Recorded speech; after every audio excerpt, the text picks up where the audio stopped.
자, 이제 이동호 교수님의 전반적인 한번 설명을 들었고요. 이제 우리 정강훈 목사님의 긴급 기자회견에 아마 대국민 메시지를 지금부터 모셔서 직접 들어보도록 하겠습니다. 그리고 말씀 이후에 질의응답을 받도록 하겠습니다. 정강훈 목사님 모시겠습니다.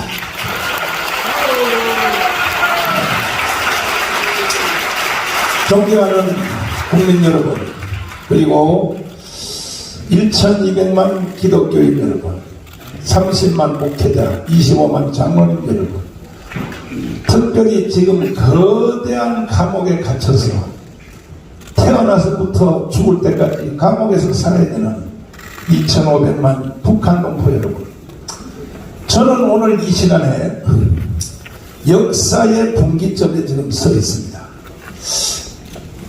45년 8월 6일 날 히로시마에 원자탄이 터졌습니다. 그때 한반도는 두 가지 선택을 강요받았습니다. 이승만과 살 것인가 김일성과 살 것인가 한번 선택해보라. 또 하나는 자유민주주의, 자유시장경제, 한미동맹, 기독교 인공론에서 살 것인가, 아니면 공산주의, 사회통제경제, 중국을 친구로 하는 조중동맹, 그리고 주사파 종교에서 살 것인가 한번 선택해보라. 그때 우리나라는 5,000년의 역사 가운데 가장 현명한 선택을 했습니다. 남한은 대한민국을 선택했습니다. 안타깝게도 북한은 공산주의를 선택했습니다. 70년 동안 살아봤더니 모든 것은 끝난 것입니다. 우리는 세계 자랑스러운 10위권의 대한민국이 되었습니다. 북한은 같은 민족이고 나라지만 미안하지만 거지 나라가 됐습니다. 불량 국가가 됐습니다. 이와 같은 것이 역사적으로 분명히 나타났음에도 불구하고 이 대한민국의 주사파 세력과 아직까지도 남아있는 남로당의 찌꺼기들이 연합하여 문재인 대통령은 제주도의 4.3 사건에 가서 이렇게 선전포고를 한 것입니다. 자, 한번 들어봐 주시기 바랍니다. 문재인 대통령이 제주도에 가서 무슨 말을 했는가? 이것은 대한민국에 5,300만을 놓고 북한에 2,500만을 놓고 선전포고를 한 선전포고의 문장입니다. 문재인 씨는 이렇게 내질렀습니다. 한번 들어봐 주십시오. 어느 누구보다 먼저 꿈을 꿨다는 이유로 제주는 처참한 죽음과 마주했고, 지난날 제주가 꿨던 꿈이 지금 우리의 꿈입니다. 자, 특별히 이 자리에 오신 언론인 여러분, 이 말을 잘 해독하셔야 됩니다. 제주 4.3 사건 남로당들이 꿈을 꿨던 꿈이 우리의 꿈이다. 맞습니까? 맞습니까? 지금 제주 4.3 사건에 대하여 논쟁이 심각하지만은 그 과정 중에서 양명이 학살되었다는 것은 분명한 사실입니다. 그러나 그와 같이 동기가 일어난 것은 김대중 대통령도 반드시 선포하기를 이것은 공산주의자들의 무장폭동이라고 김대중 대통령도 그렇게 말했습니다. 그러나 그 중에서 죄 없는 양민들이 학살된 것은 국가가 보상해야죠. 누가 그걸 뭐라고 합니까? 그러나 문재인은 아예 뿌리 자체를 뒤집어서 우리 한민족 7천만, 해외 동포 850만 전체를 향하여 반역의 선언한 것이 뭐냐? 제주도 무장폭동이 일어난 남로당의 그 정신이 우리의 꿈이라고 했습니다. 우리의 꿈. 그러면 남로당의 꿈이 우리의 꿈이라면 대한민국은 다 북한 같은 나라로 가야 된다 하는 선전포고가 문재인의 선전포고입니다. 기자 여러분, 언제 시간 되시면 시간 관계없이 저하고 한번 토론해 보실래요? 도대체 이 말이 무슨 말입니까? 그럼에도 불구하고 지금 대한민국은 이러한 반역, 국가 반역자의 선전포고를 듣고도 국민들이 가만히 있고 이것들에 대해서 정리를 해야 될 주력 정당인 더불어민주당, 이건 주사파 정당이 되어서 대한민국을 해체하고 북한으로 가자고 하는 연방제 통일을 주장하고 있고, 이것을 저지해야 될 국민의힘 정당은 이와 같은 흐름에 대해서 전혀 감각이 없이 자기들끼리 내부 총질만 하고 싸움만 하고 앉았으니, 내가 볼 때는 이 대한민국은 희망이 없겠습니다. 겨우 자유우파 국민들과 우리 강화문 애국운동자들이 일어나서 윤석열 대통령을 당선시키고 정권 교체를 했지만 이것이 완전히 이긴 것이 아니고 겨우 대한민국이 망하는 것이 5년 연기되었을 뿐입니다. 5년 후에, 아니고 반대로 1년 후 돌아오는 총선에서 자유우파 국회의원들이 과반수를 못하게 되면 이 나라는 그날로부터 끝이 난다는 사실을 온 국민들은 잘 기억하시길 바랍니다. 저는 양당에다가 단호히 요구합니다. 왜 제가 이렇게 요구하냐 하면은, 우리 대한민국이 건국되는 과정을 보면 남한은 박헌영의 남로당이 점령했고 북한은 김일성이가 들어와서 북한을 완전히 점령할 때, 그때의 유일한 희망인 기독교인들이 오판을 했습니다.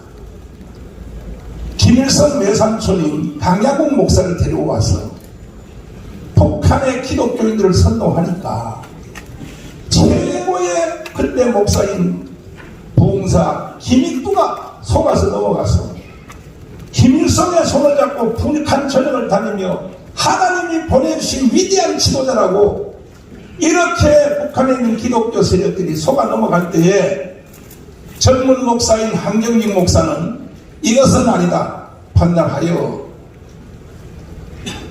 한경직 목사님은 북한에서 태어나서 일제시대 때 신사참배를 한 실수를 했습니다. 95%의 목사들이 다 신사참배하니까 젊은 목사가 뭐 힘이 있어요? 할 소리 따라서 했습니다. 그 후에 새벽마다 통곡하고 울었다 그럽니다.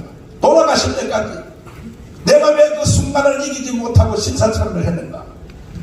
그 후에 북한에 김일성이 들어와서 북한을 틀어지는 걸 보고, 야, 나는 두 번째는 질 수 없다. 김일성 저놈을 내가 없애야겠다 해서 세상과 교회를 합하여 남북한 다 합해서 우리나라의 역사 이후로 최초로 기독교 민주당이라는 당을 북한에서 만들었습니다.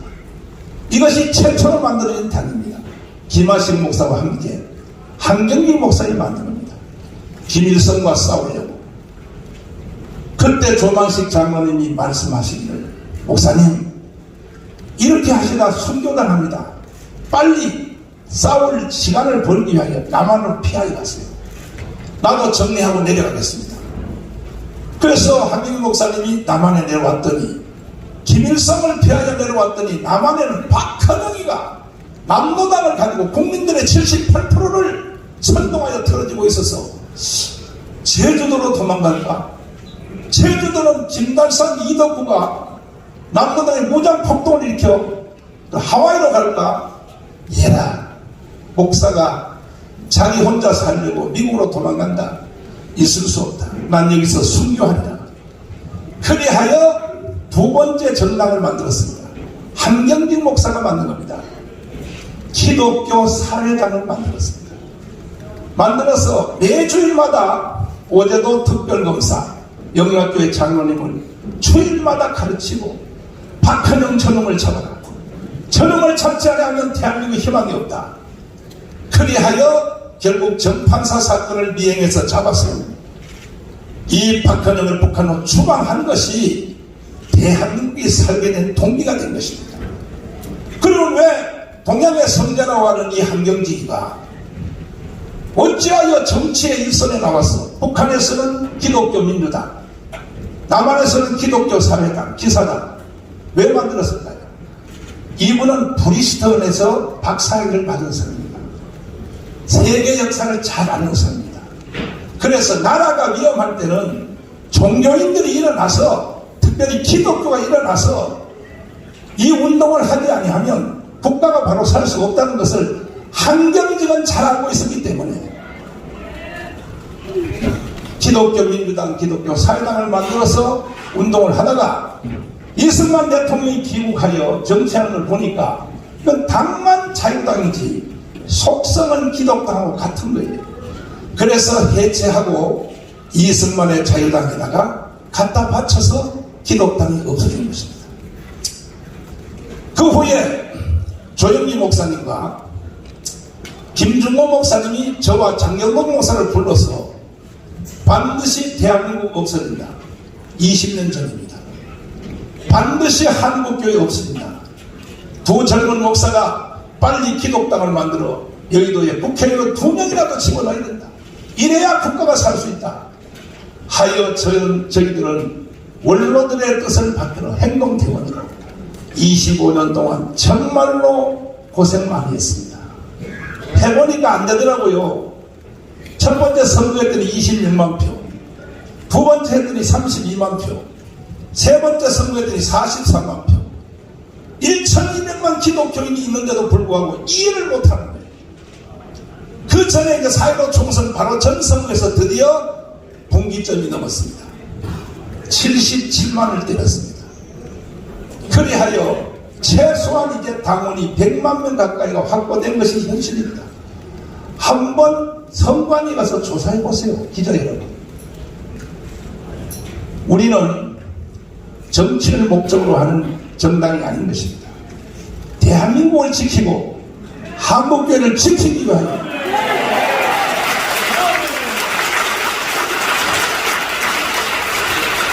이렇게 진행하던 중에 가장 큰 사건이 무엇인가? 지난 정권에서 대한민국을 종전협정, 평화협정, 그리고 주한미군 철수, 그리고 연방제 통일, 전쟁 없이 통일하자 이 문재인 세력이 국민들을 사기를 쳐서 진행했던 이것에 대하여 강력하게 대응하여 우리는 비가 오나 눈이 오나 강문에서 모여서 하늘의 하나님께 부르짖고 여기 또 응천스님을 비롯하여 불교 세력과 천주교 세력이 함께 연합해서 5년 동안 투쟁을 해서 우리가 드디어 대한민국을 다시 살려내고 윤석열 대통령을 대통령 만들어서 정권 교체를 이룩한 것이 그동안 우리가 해온 모든 일에 가장 큰 일이 이루어진 것입니다.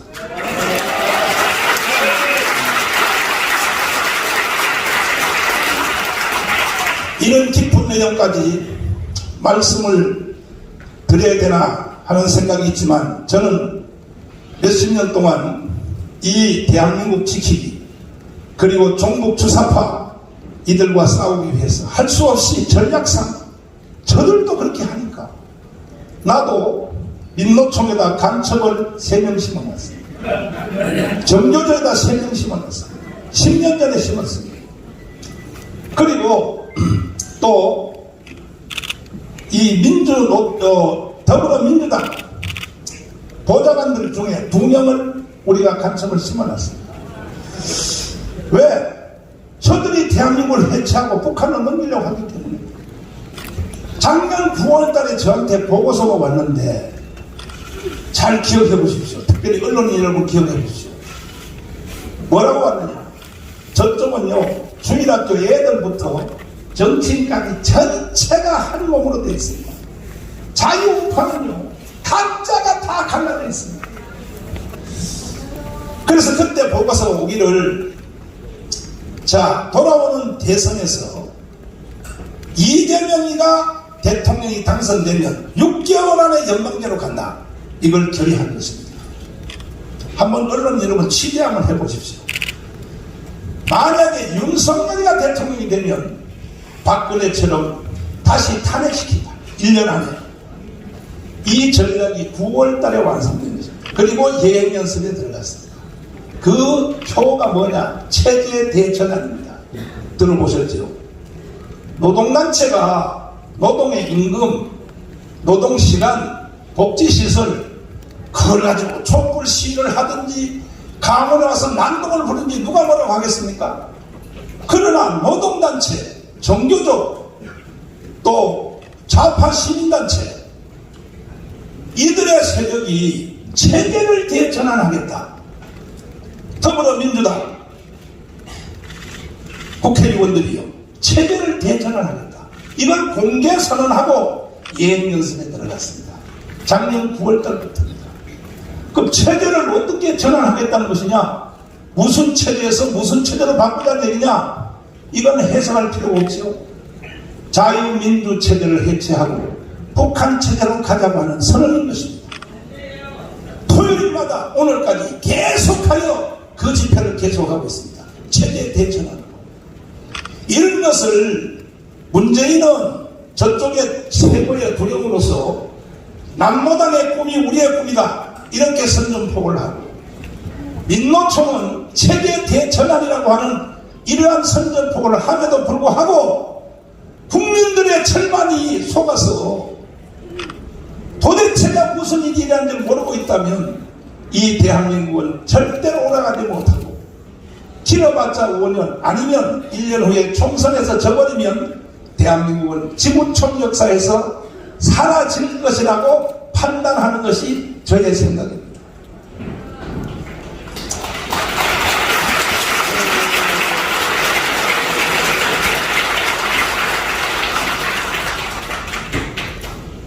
이럼에도 불구하고 지금 자유우파 안에 속한 국민의힘 정당의 일부 지도자들이 정신을 못 차리고 정가훈 목사를 비난하고, 정치 목사 왜 목회만 하지? 왜 정치에 가입해?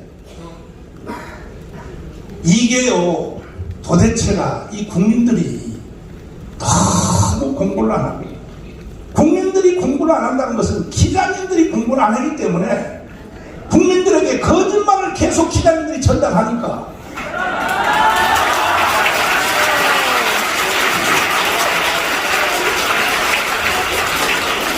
부산에서 오신 고신대 교수님 이성구 박사님을 잠깐 제가 도움을 받겠습니다. 나오십시오. 자,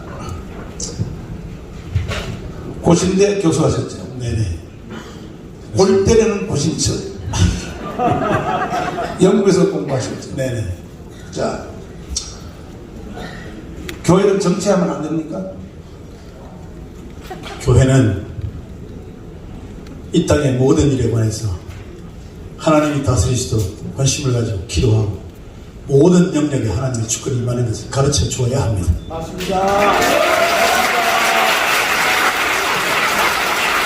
칼빈주의 아브라함 카이퍼가 어떤 사람입니까? 아브라함 카이프는 신학자이지만 바란의 수상을 지난 정치 전면에 섰던 분입니다. 칼빈주의의 대명사인 존 칼빈이 제네바 신앙을 했다. 목사여 신학자도 아무리 해도 세상이 안 바뀌니까 결국 끝에 가서 제네바 신앙을 한 것에 대해서 한번 설명합니다. 그는 정확한 성경적 입장에서 성경으로 로마 천주 교회를 비판하고 성경적인 교회를 세우기 위해서 힘을 썼던 사람입니다. 그리고 그는 제네바시 전체를 다스리는 의회를 구성하고 거기에서 주도권을 행사하고, 그리고는 제네바 대학을 세워서 지속적으로 나라를 성경적인 나라로 만드는 일에 인물을 키우는 그런 측면에서 교회가 모든 일에 책임을 져야 한다는 것을 몸으로 증명한 분입니다. 네. 서양 박사님 오셨나요? 잠깐 한번 보시겠습니다. 이분은 총신대에서 일생 교수를 하시다가 작년에 은퇴하셨는데, 이분이 쓴 영국에서 논문은 영국의 박물관에 보관되어 있습니다. 신학자 중에 신학자예요. 한국이 낳은 세계적 신학자입니다. 짧게 한번 물어보겠습니다. 박사님, 예, 지금 정광훈 목사가 정치한다고 온 대한민국이, 그것도 자유우파 국민들까지, 더 좁혀 말하면 국민의힘 정당의 국회의원들이 저를 욕을 바가지로 하고 있거든요. 교회 정치하면 안 됩니까? 방금 전에 우리 이성규 교수님께서 말씀하신 것처럼 우리 기독교인들, 특히 성직자인 목사들은 하나님의 명령을 따라서 온 세상을 하나님이 다스리시는 그 명령을 준행하기 위해서 땅끝까지 복음을 전파해야 됩니다. 자, 유럽 불화파 2000년의 역사가 예, 기독교 정치로 이루어졌다는 거 아시죠? 그렇습니다. 영국, 프랑스, 스페인, 지금 선진국의 대부분이, 심지어 미국까지 기독교 문화권에서 지금까지 발전해 왔습니다. 자, 유럽 교회가 타락하니까 미국으로 도망간 사람들이 청교도죠. 예, 예. 청교도가 미국 가서 불과 200년 만에 세계 최고의 국가를 건설했는데, 예. 정치 시스템을 만들 때 보스턴에서 예, 예. 이 상원의원, 하원의원 이 제도, 또 민주당, 공화당, 이거 미국에는 교회가 만들어준 거 아시죠? 예, 예. 보스턴에서 성가대석에 앉은 사람이 상원의원, 평신도에 앉은 사람이 하원의원. 그리하여 미국은 아예 교회가 미국 전체의 정치 제도를 만들어줬고, 지금도 미국은 공화당, 민주당의 단일 목사를 가지고 있는 거 아시죠? 예, 예. 그리고 또 상원의원, 하원의원에게 단일 목사 가지고 있는 거 아시죠? 예, 예. 그럼에도 불구하고 한국의 이 우파, 다시 말해서 국민의힘 정당에 더불어민주당 사람들은 당연히 모르겠지만, 이러한 국회의원들이 한국 교회가 왜 정치하냐? 예배당에 주물에 앉아서 기도만 해야지. 어떻게 생각하십니까? 우리 기독교는 이혼론을 부정합니다.